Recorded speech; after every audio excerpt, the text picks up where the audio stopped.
नमस्कार, स्वागत है आपका। आप देख रहे हैं इंडिया डेली। मैं हूं आपके साथ आशीष पांडे। चलिए शुरुआत करते हैं अपने इस बुलेटिन का, जिसका नाम है एक मिनट एक खबर। सबसे पहले बात होगी देवकीनंदन ठाकुर की। देवकीनंदन ठाकुर ने बांग्लादेश में हिंदुओं पर बढ़ती हिंसा को लेकर बड़ा ऐलान किया है। उन्होंने बीसीसीआई से मांग की है कि आईपीएल में बांग्लादेशी क्रिकेटरों को खेलने की अनुमति नहीं दी जाए।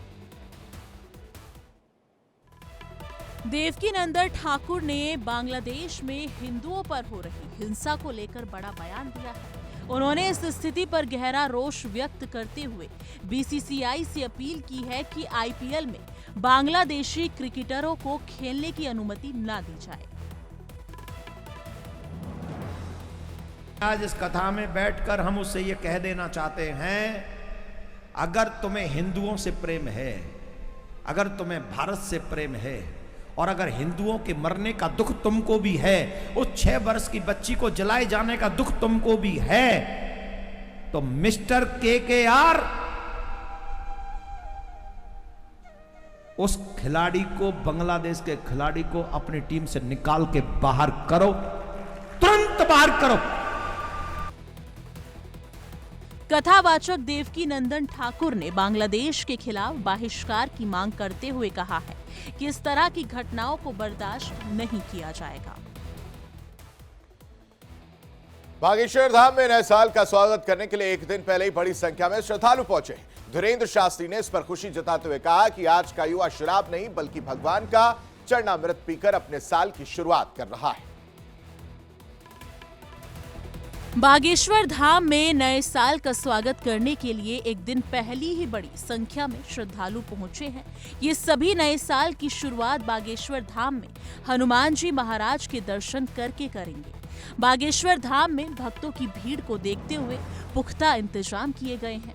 बागेश्वर पीठाधीश पंडित धीरेन्द्र कृष्ण शास्त्री ने इस परिवर्तन पर खुशी जताते हुए कहा कि आज का युवा शराब नहीं बल्कि भगवान का चरणामृत पीकर अपने साल की शुरुआत कर रहा है।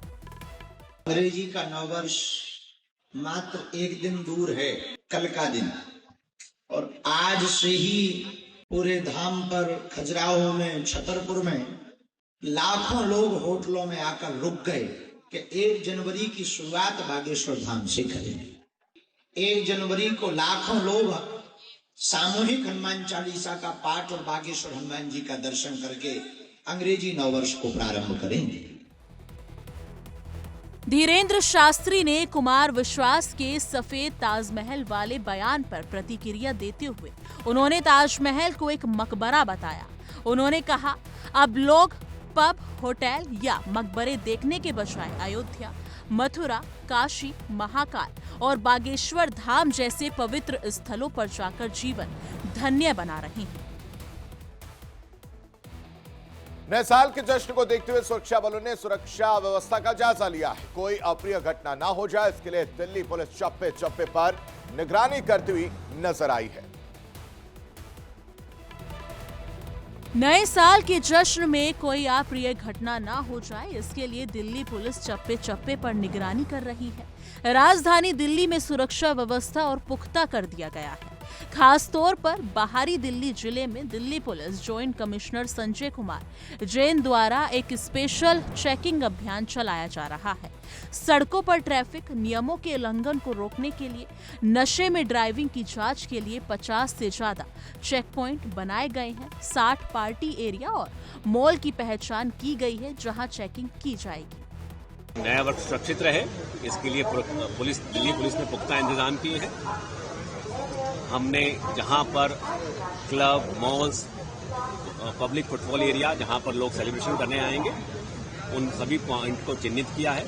इसके अलावा वनरेबल स्ट्रेच रोड्स वगैरह, उन पे हमें एडिशनल पिकेट्स लगाएंगे। 150 पिकेट्स सर्कल रेंज में लगेगी। 50 उसके ऊपर इंटीग्रेटेड चेक नाका लगेगा, जिसमें ट्रैफिक और पीसीआर का स्टाफ भी शामिल रहेगा।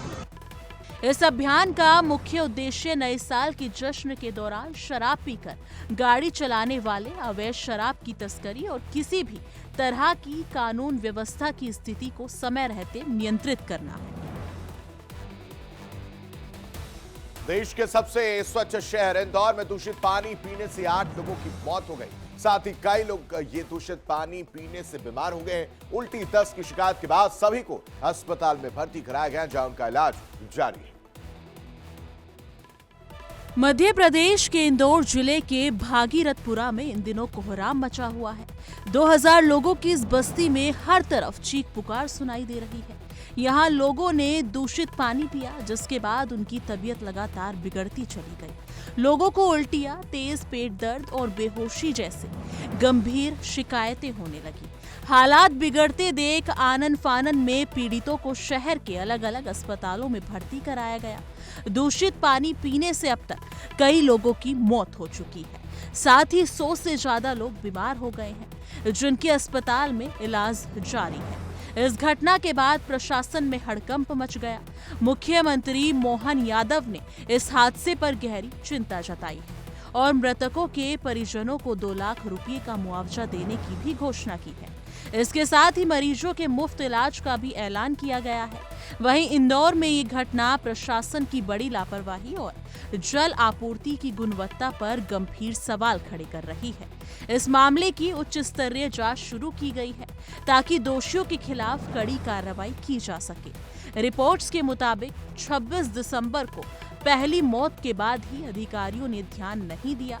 जांच में पता चला कि मुख्य जल लाइन के नीचे बने शौचालय से ड्रेनेज का पानी मिल रहा था। फिलहाल नर्मदा जल आपूर्ति रोककर टैंकरों से पानी दिया जा रहा है।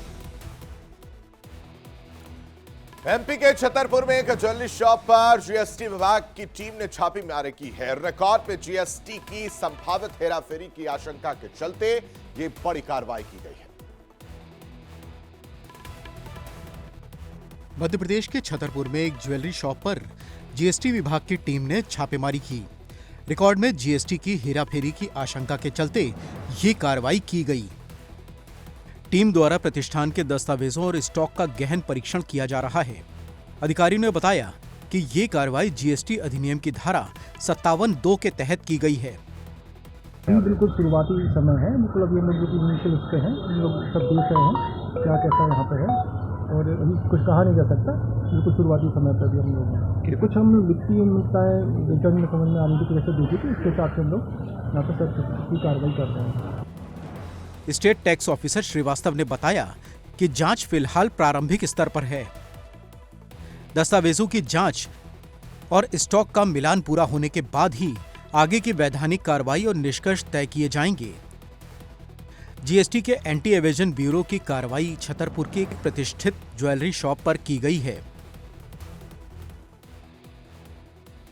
उत्तराखंड के चमोली में बड़ा हादसा हो गया। यहां सुरंग में मजदूरों और अधिकारियों को लेकर जा रही 2 लोको ट्रेन आपस में टकरा गई और इस हादसे में 70 लोग गंभीर रूप से घायल हुए, जिनका इलाज जारी है। उत्तराखंड के चमोली में बड़ा हादसा हो गया। यहां विष्णुघाट पीपलकोटी जल विद्युत परियोजना की पीपलकोटी सुरंग में मजदूरों और अधिकारियों को लेकर जा रही 2 लोकल ट्रेन आपस में टकरा गईं। हादसे में 70 लोग घायल हो गए। हादसा उस वक्त हुआ जब मजदूरों की शिफ्ट चेंज हो रही थी। दोनों ट्रेनों में करीब 108 मजदूर सवार थे। हादसे पर सीएम पुष्कर सिंह धामी ने दुख जताया। रात को वहां पर पंड क्षेत्र के पीपलकोटी के आसपास का जो क्षेत्र है, वहां पर टीएचडीसी का एक प्रोजेक्ट चल रहा है। वहां पर आपस में कुछ क्रेनों में काम करते समय ये घटना घटी है, लेकिन कोई ऐसी हानि नहीं हुई है। चोटिल जरूर हुए हैं वहाँ पर 50-60 लोग। मेरी सर्वे आज प्रातःकाल ही वहाँ के जिलाधिकारी और वहाँ के वरिष्ठ पुलिस अधीक्षक से वार्ता हो गई है। सभी को उपचार दिया जा रहा है। शुरुआती जांच में पता चला कि किसी तकनीकी गड़बड़ी की वजह से एक ट्रेन ने पीछे से दूसरी ट्रेन को टक्कर मार दी। अंधेरे हिस्से में हुई इस टक्कर से अंदर मौजूद मजदूर संभल नहीं पाए और कई लोग ट्रेन के भीतर ही गिर गए। टक्कर लगते ही सुरंग के अंदर चीख पुकार मच गई और अफरा तफरी का माहौल बन गया। मजदूरों को समझ में नहीं आया कि वो बाहर कैसे निकले। उत्तर प्रदेश के कन्नौज में उस वक्त हड़कंप मच गया जब आगरा लखनऊ एक्सप्रेसवे पर यात्रियों से भरी एक स्लीपर बस अचानक आग का गोला बन गई। बस पानीपत से यात्रियों को लेकर बिहार जा रही थी। सूचना मिलते ही दमकल विभाग की टीम मौके पर पहुंचती और कड़ी मशक्कत के बाद फिलहाल आग पर काबू पा लिया गया है। यूपी के कन्नौज में आगरा लखनऊ एक्सप्रेसवे पर उस वक्त अफरा तफरी मच गई जब यात्रियों से भरी एक स्लीपर बस अचानक आग का गोला बन गई। ये बस पानीपत से बिहार के लिए रवाना हुई थी, जिसमें दर्जनों यात्री सफर कर रहे थे। लेकिन रास्ते में अचानक बस से धुआं उठने लगा। देखते ही देखते बस ने आग को पूरी तरह अपनी चपेट में ले लिया। आसमान की तरफ उठती आग की लपटें और बस से निकलती चीख पुकार। मौके पर मौजूद लोगों के लिए यह नजारा दहशत पैदा करने वाला था। बस में बैठे यात्रियों में भगदड़ मच गई, लेकिन ड्राइवर की समझबूझ ने बड़ा हादसा होने से टाल दिया।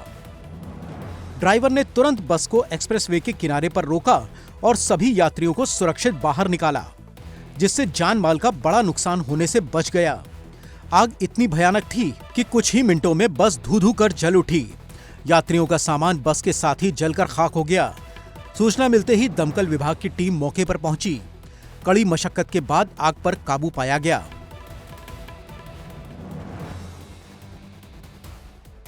उन्नाव में जिला प्रशासन ने सरकारी भूमि पर अवैध कब्जों के खिलाफ बड़ी कार्रवाई की है। प्रशासन ने सरकारी जमीन कब्जा मुक्त कराई है। राजस्व टीम ने पुलिस बल की मौजूदगी में करीब 7 बीघा भूमि पर बुलडोजर चलाया है।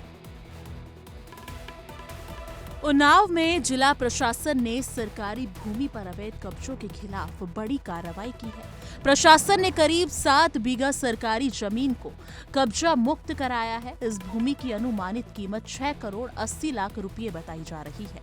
सरकारी जमीन पर खड़ी अवैध फसल को बुलडोजर से नष्ट किया गया है।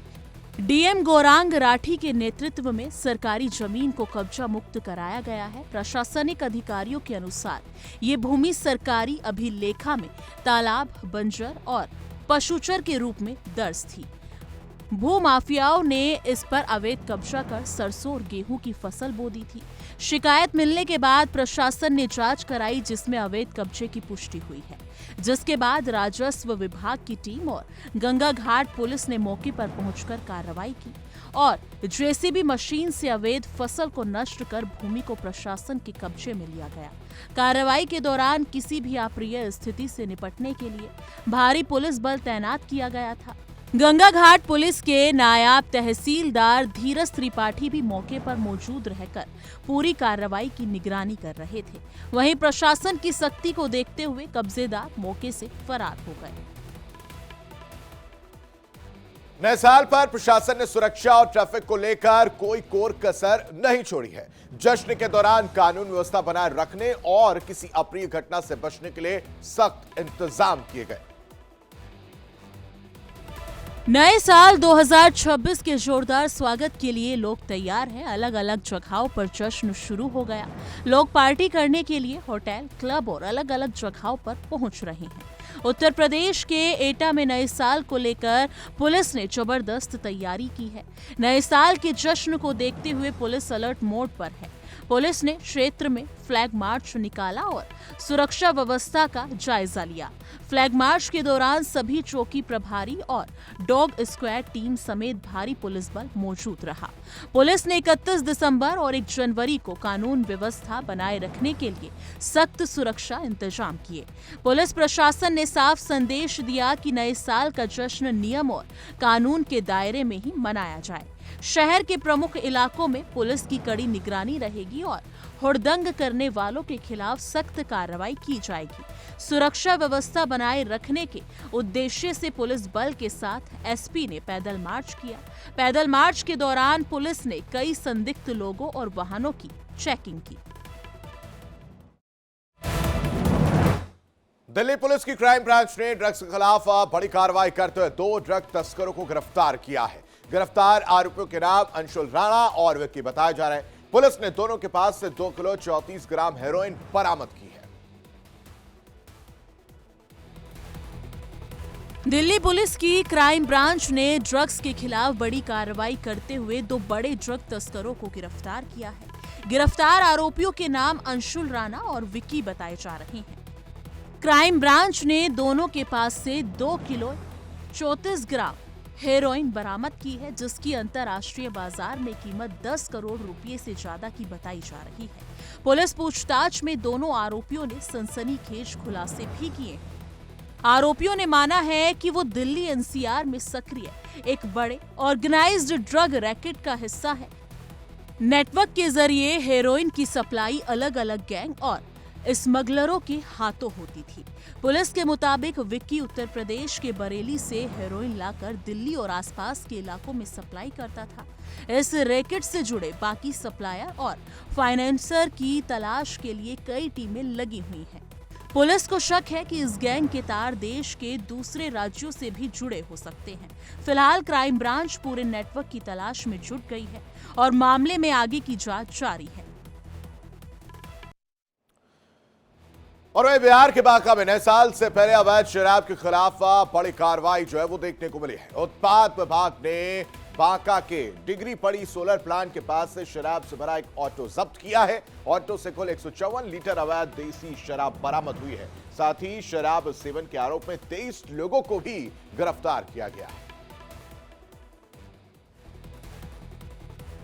बिहार के बांका में नए वर्ष के जश्न से पहले अवैध शराब के खिलाफ उत्पाद विभाग ने सख्ती बढ़ा दी है। इसी क्रम में देर रात उत्पाद विभाग की टीम ने विशेष छापेमारी अभियान चलाते हुए शराब से भरा एक ऑटो जब्त किया है।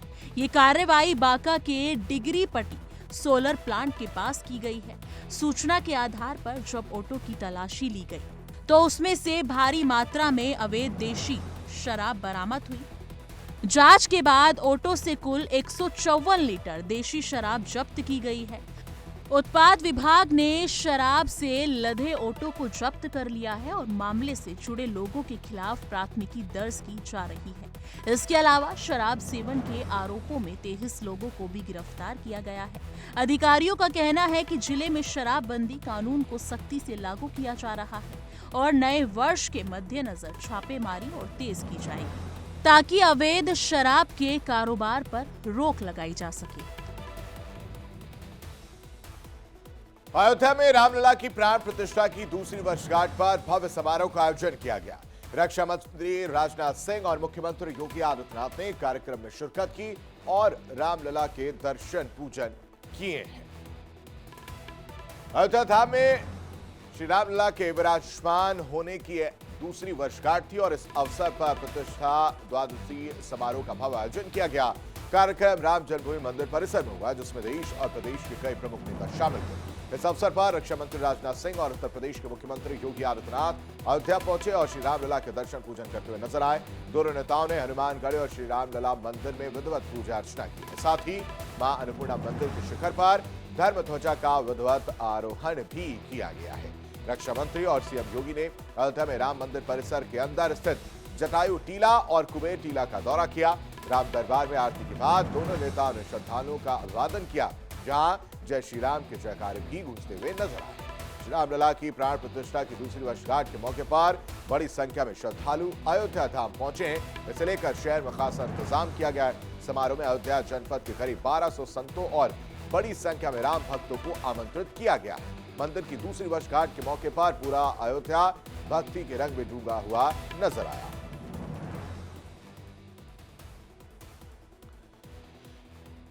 हरियाणा के फरीदाबाद में महिला के साथ कार में गैंगरेप हुआ। आरोपियों ने महिला को फरीदाबाद गुरुग्राम रोड पर घुमाया। इसके बाद एसडीएम नगर के पास में उसे फेंक दिया गया। पुलिस ने दोनों आरोपियों को फिलहाल गिरफ्तार कर लिया है।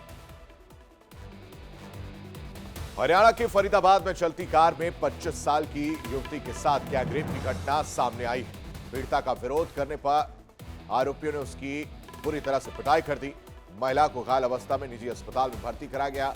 जानकारी के अनुसार महिला ने कार में लिफ्ट ली थी। आरोप है कि आरोपी 2 घंटे तक महिला को फरीदाबाद गुरुग्राम रोड पर घुमाते रहे और फिर सुबह करीब 3 बजे एसडीएम नगर के पास चलती गाड़ी से फेंक कर भाग गए। पुलिस ने फिलहाल 2 आरोपियों को गिरफ्तार कर लिया है।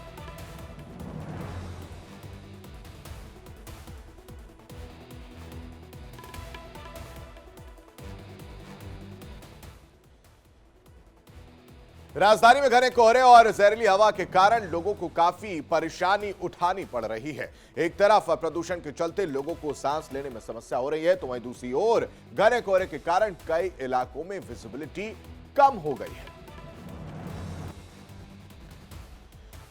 दिल्ली एनसीआर में घने कोहरे और जहरीली हवा के कारण लोगों को कई दिक्कतों का सामना करना पड़ रहा है। सड़कों पर घना कोहरा है, ठिठुरन है, जो शाम से सुबह तक और ज्यादा बढ़ जाती है। इसके साथ ही प्रदूषित हवाएं, जिसमें आम लोगों की जिंदगी काफी मुश्किल हो गई है। घने कोहरे के कारण कई इलाकों में विजिबिलिटी कम हो गई है, जिससे लोगों को काफी समस्या हो रही है। कम विजिबिलिटी की वजह से बुधवार सुबह इंदिरा गांधी इंटरनेशनल एयरपोर्ट पर कई फ्लाइट्स भी रद्द कर दी गई।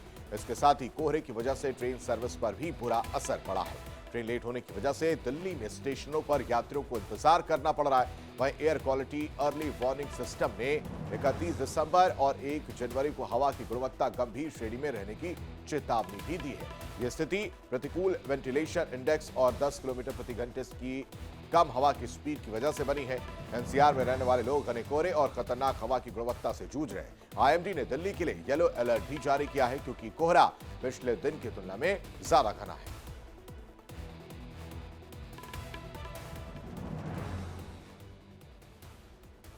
उत्तर प्रदेश के पीलीभीत पुलिस ने साइबर अपराध खिलाफ कार्रवाई करते हुए एक और साइबर ठग को गिरफ्तार किया है। गुप्त सूचना के आधार पर इस में कार्रवाई की गई है और कार्रवाई में आरोपी के ऑनलाइन ठगी होने की पुष्टि हुई है। पूछताछ के दौरान आरोपी ने अपना अपराध भी कबूल कर लिया है। उत्तर प्रदेश के पीलीभीत में घुमचाई पुलिस ने साइबर अपराध खिलाफ बड़ी कार्रवाई की है। पुलिस ने गुप्त सूचना के आधार पर एक और साइबर ठग को गिरफ्तार किया है। आरोपी ऑनलाइन ठगी के कई मामलों में संलिप्त पाया गया है। पूछताछ के दौरान आरोपी ने अपना अपराध भी कबूल कर लिया। पुलिस जांच में यह भी सामने आया कि आरोपी नया साइबर गिरोह खड़ा करने की फिराक में था और लगातार लोगों को ऑनलाइन धोखाधड़ी के जाल में फंसाने की तैयारी कर रहा था। फिलहाल पुलिस कई पहलुओं पर पूछताछ तेज कर चुकी है और आरोपी के नेटवर्क से जुड़े बाकी लोगों की तलाश भी शुरू कर दी गई है। पुलिस का कहना है कि साइबर ठगी के मामलों पर लगातार नजर रखी जा रही है और ऐसे अपराधों के खिलाफ सख्त कार्रवाई आगे भी जारी रहेगी।